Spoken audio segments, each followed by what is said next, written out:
اس قدر تھی مجبور زینب کربلا سے جس دم چلی تھی، تیرے دادی قیدی تھی بھیا،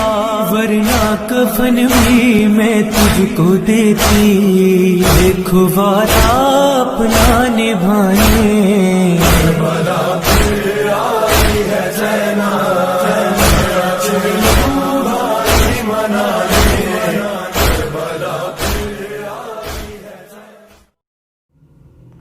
اعوذ باللہ من الشیطان الرجیم،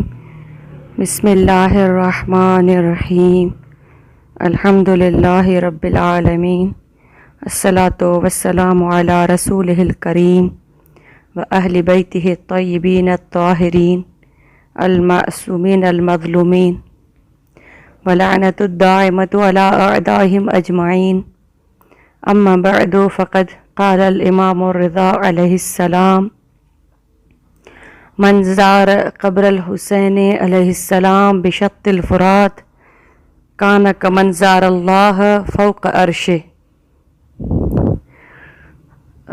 جیسا کہ میری آج 40 کے حوالے سے چوتھی مجلس ہے، اور میری ان مجالس کا عنوان زیارت ابی عبداللہ امام حسین علیہ السلام ہے۔ پھر اس زیارت کے ضمن میں زیارت کی فضیلت اور زیارت کے اثرات، کہ امام حسین علیہ السلام کی زیارت کے کیا اثرات ہیں اور فضیلت کتنی ہے اس زیارت کی، اور پھر کس طرح سے ہمیں مولا کی زیارت کرنی چاہیے۔ لہٰذا میں پہلی مجالس میں کچھ عرائض پیش کر چکی ہوں، جیسا کہ کل کی مجلس میں بیان کیا گیا کہ اس زیارت کے اثرات کون سے ہیں۔ تو زیارت کے آثار میں سے چند چیزیں میں نے بیان کی کہ امام حسین علیہ السلام کی زیارت وہ واحد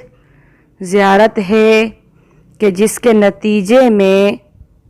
انسان کے رزق میں بھی اضافہ ہوتا ہے اور انسان کی عمر بھی طولانی ہوتی ہے، اور انسان کے وجود سے مصیبتیں ٹل جاتی ہیں اور برائیاں دور ہو جاتی ہیں۔ اور ائمہ علیہم السلام نے ہمیں بہت زیادہ تاکید کی ہے زیارت ابی عبداللہ الحسین علیہ السلام کے لیے، اور بہت زیادہ اس بات پر زور دیا ہے کہ مومنین کے لیے جتنا ممکن ہو سکے وہ خود کو مولا امام حسین علیہ السلام کا زائر بنائیں، اور زیارت امام حسین علیہ السلام کے لیے خود کو کربلا میں پہنچائیں۔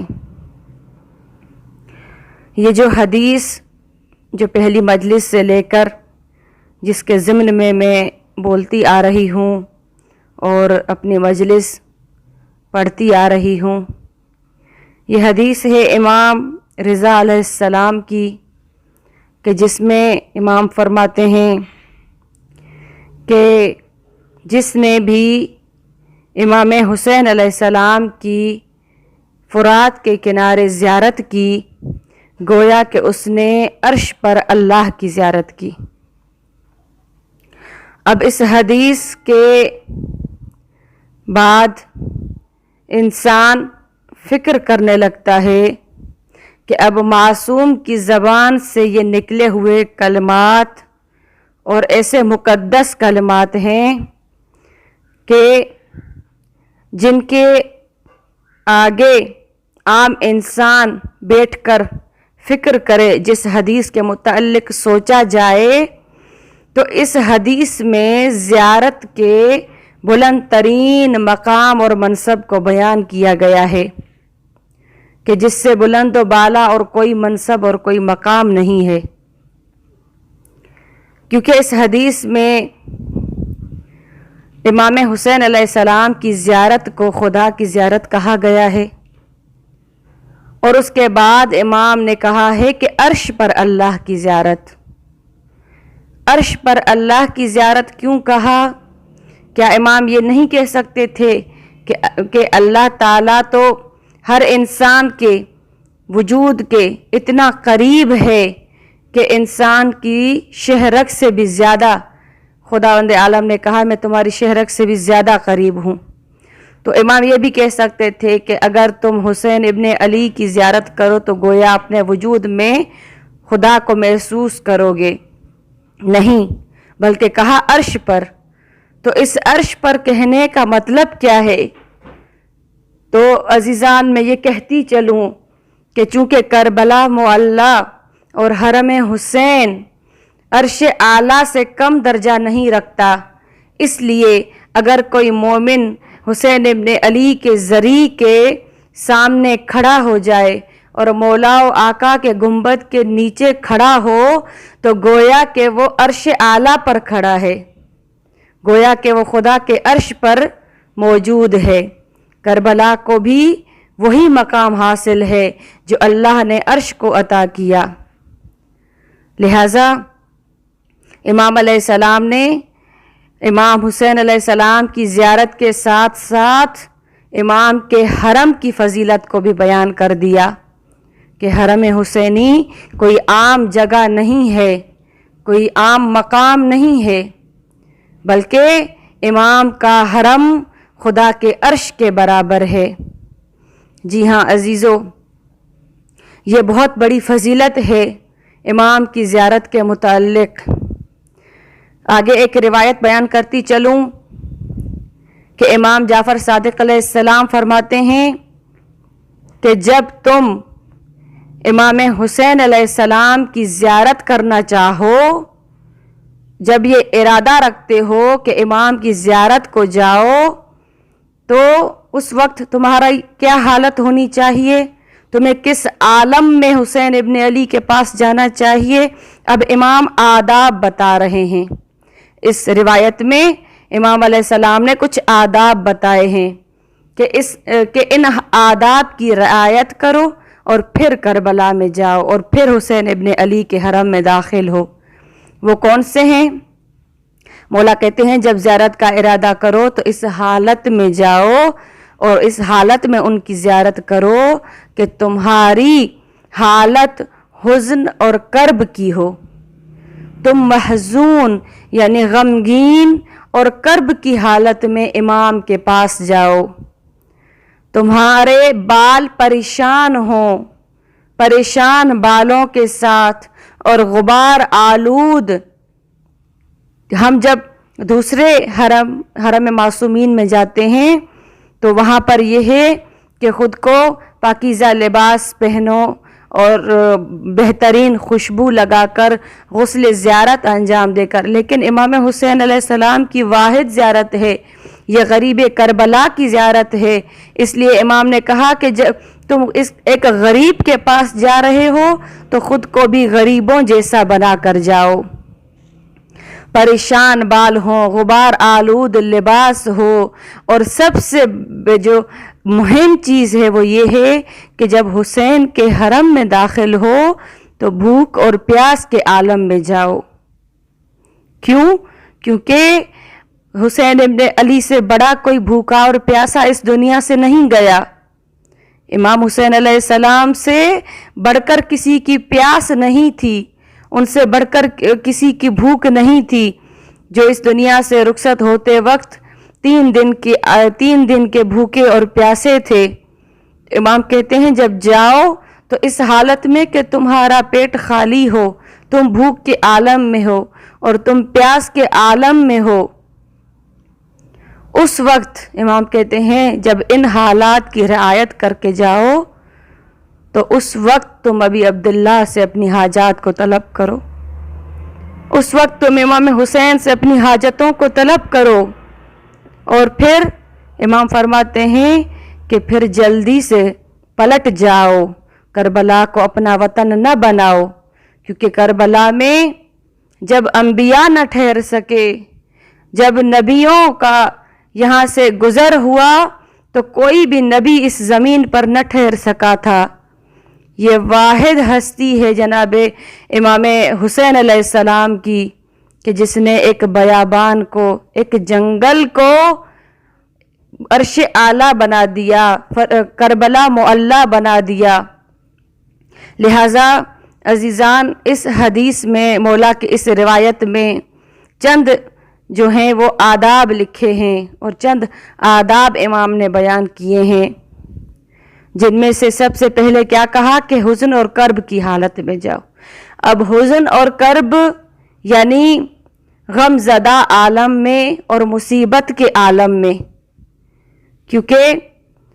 تم اس کے مہمان ہو جس کی مصیبت کائنات میں سب سے بڑی مصیبت تھی۔ اور پھر کہا کہ پریشان بال اور غبار آلود اور بھوک اور پیاس کے عالم میں۔ پریشان بال اور غبار آلود کون ہوتا ہے؟ کہ جس کا کوئی سب سے عزیز ترین اس دنیا سے چلا گیا ہو، جس کی عزیز ترین ہستی اس دنیا سے رخصت ہو چکی ہو، وہ اپنے آپ کو غبار آلود رکھتا ہے۔ اس کو اچھا پہننا، اچھا کھانا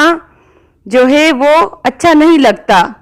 وہ پسند نہیں کرتا کہ میں اپنے عزیز کی جدائی پر اچھا کھانا کھاؤں یا اچھا لباس پہنوں۔ لہٰذا امام فرماتے ہیں کہ تم غریب کربلا کے پاس جا رہے ہو، تم اس کے پاس جا رہے ہو جو صبح سے لے کر عصر عاشور تک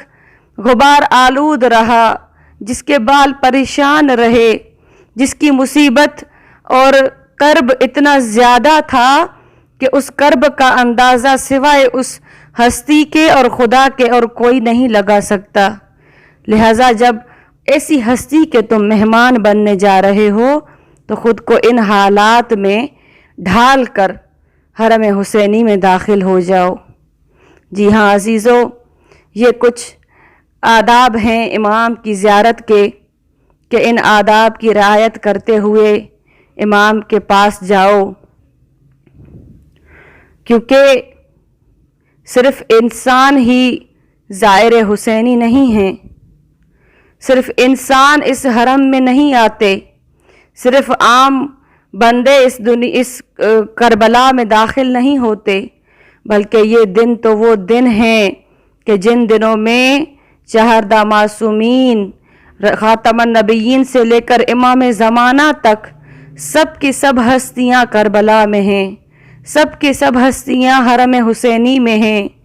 اور ہر ایک معصوم گریہ کر رہا ہے، ہر ایک معصوم امام کی مصیبت پر رو رہا ہے۔ انسان تو کیا، انبیاء تو کیا، اللہ کے فرشتے امام حسین علیہ السلام کی اس مصیبت پر محزون ہیں۔ اللہ کے فرشتے امام حسین علیہ السلام کی مصیبت پر اس کرب میں ہیں، اور ان کی حالت یہ ہے کہ وہ ہر لمحہ، ہر گھڑی امام کے لیے عزاداری کر رہے ہیں۔ جی ہاں عزادارو، میں ایک روایت بیان کرتی چلوں کہ اسحاق بن عمار نامی ایک شخص ہے، وہ کہتا ہے کہ امام جعفر صادق علیہ السلام کی خدمت میں نے جا کر عرض کیا کہ مولا، میں ایک رات امام حسین کے حرم میں نماز پڑھ رہا تھا اور دعا پڑھ رہا تھا۔ کہتا ہے میں نے پیچھے دیکھا کہ 50,000 شخص ہیں جو میرے پیچھے نماز پڑھ رہے ہیں اور دعا میں مشغول ہیں، لیکن کہتا ہے کہ جیسے ہی میں نے اپنی نماز تمام کی، اپنی دعا اور مناجات کو ختم کیا اور پیچھے پلٹ کر دیکھا تو میرے پیچھے کوئی بھی نہیں تھا۔ تو امام علیہ السلام نے اس وقت کہا کہ اے شخص، اس وقت جب ابھی عبداللہ الحسین شہید ہو رہے تھے نا، تب یہ 50,000 فرشتے زمین سے آسمان کی طرف چلے گئے، اور جب آسمان پر پہنچے تو خداوند عالم نے ان سے خطاب فرمایا اور یہ کہا کہ اے فرشتوں، میرے حبیب کا فرزند میرا برگزیدہ حسین شہید ہو رہا تھا اور تم نے اس کی نصرت نہ کی، لہٰذا اب تم زمین پر جاؤ اور قیامت تک اس کی قبر پر سکونت اختیار کرو اور اس کے عزادار بنے رہو۔ یہ عزاداری امام حسین علیہ السلام کا مقام ہے کہ اللہ تعالیٰ نے اپنے فرشتوں کو حکم دے دیا کہ میرے حسین کے عزادار بنے رہو، میرے حسین کی عزاداری کرتے رہو اور میرے حسین کے حرم میں سکونت اختیار کرو۔ جی ہاں عزیزو، عزاداران حسینی، یہ امام حسین علیہ السلام کی زیارت کی فضیلت ہے اور ان کی عزاداری کا یہ مقام ہے کہ اللہ تعالیٰ نے نہ صرف انسانوں کو بلکہ فرشتوں کو بھی غم حسین میں عزادار بنائے رکھا ہے۔ یہ مصائب کے دن ہیں، یہ مصیبتوں کے دن ہیں، کیونکہ ان دنوں میں خود پیغمبر خدا گریہ کناں ہیں، خود جناب زہرا رو رہی ہیں، خود جناب مولا کائنات اپنے بچے کے لیے رو رہے ہیں۔ زمین و آسمان کی مخلوق حسین ابن علی کے غم میں گریہ کناں ہے۔ سمندروں کی مچھلیاں رو رہی ہیں، صحراؤں کے وحشی جانور بھی حسین ابن علی پر گریہ کر رہے ہیں، آسمان میں اڑتے پرندے بھی امام حسین علیہ السلام پر گریہ کر رہے ہیں، کیونکہ امام حسین کی مصیبت سے بڑی کسی کی مصیبت نہیں۔ ہاں عزادارو، اربعین کے دن ایسے دن ہیں کہ روایات کہتی ہیں کہ جب امام حسین علیہ السلام کے چہلم کا دن آیا تو اسیران کربلا کو شام سے مدینے جانے کا حکم ملا، تو اسیران کربلا نے ایک مطالبہ کیا کہ ہمیں جب مدینے لے جاؤ تو سب سے پہلے مدینہ جانے سے پہلے ہمیں کربلا لے جایا جائے، ہم اپنے عزیزوں پر گریہ کریں گے، ان کی مجلس پڑھیں گے اور ان پر دل کھول کر ماتم کریں گے۔ اسیران کربلا رسول خدا کی بیٹیوں کی اس شرط کو مانا گیا، اور پھر کیا ہوا کہ یزید کے حکم سے اسیران کربلا کو شام سے کربلا لایا گیا۔ جیسے ہی یہ اسیروں کا لٹا ہوا کاروان اتنی منزلوں کو طے کرنے کے بعد، اتنے صدمے اور مصیبتیں دیکھنے کے بعد جب کربلا پہنچا تو خود کو بیویوں نے کربلا کے شہیدوں کے قبروں پر گرا دیا۔ ہر ایک بیوی نے اپنے اپنے بچے پر گریہ کیا، ہر ایک بیوی نے اپنے اپنے جوان پر گریہ کیا۔ ایک دفعہ جناب زینب آئیں اور آ کر امام حسین کی قبر پر مرثیہ اور گریہ کرنے لگیں اور کہنے لگی کہ اے میرے بھیا حسین، تو نے کربلا سے جاتے وقت سکینہ کو میرے حوالے کیا تھا، لیکن اے میرے بھائی، سکینہ کو زندان شام کھا گیا، سکینہ کو تمہاری جدائی کھا گئی۔ تیرے جانے کے بعد سکینہ کو سنبھالتے سنبھالتے جب زندان شام پہنچے تو وہاں پر یہ ننھی سی بچی تیری جدائی کو برداشت نہ کر سکی، اور میں اس امانت کو جو تو نے مجھے دی تھی میں زندان شام میں دفن کر کے آئی ہوں۔ اے میرے بھائی، اٹھو اور دیکھو اپنی بہن کی حالت کیا ہو گئی ہے کہ تیری زینب کربلا کے بعد کبھی شمر کا تازیانہ برداشت کرتی، کبھی تیرے بچوں کو سنبھالتی، کبھی بیویوں کو دیکھتی، کبھی ظالموں سے ردائیں مانگتی رہی، کبھی کوفہ اور شام کے درباروں میں اس زینب نے خطبے دیے۔ اے میرے بھیا، لعینوں نے مجھ پر وہ ستم ڈھائے ہیں کہ میں ان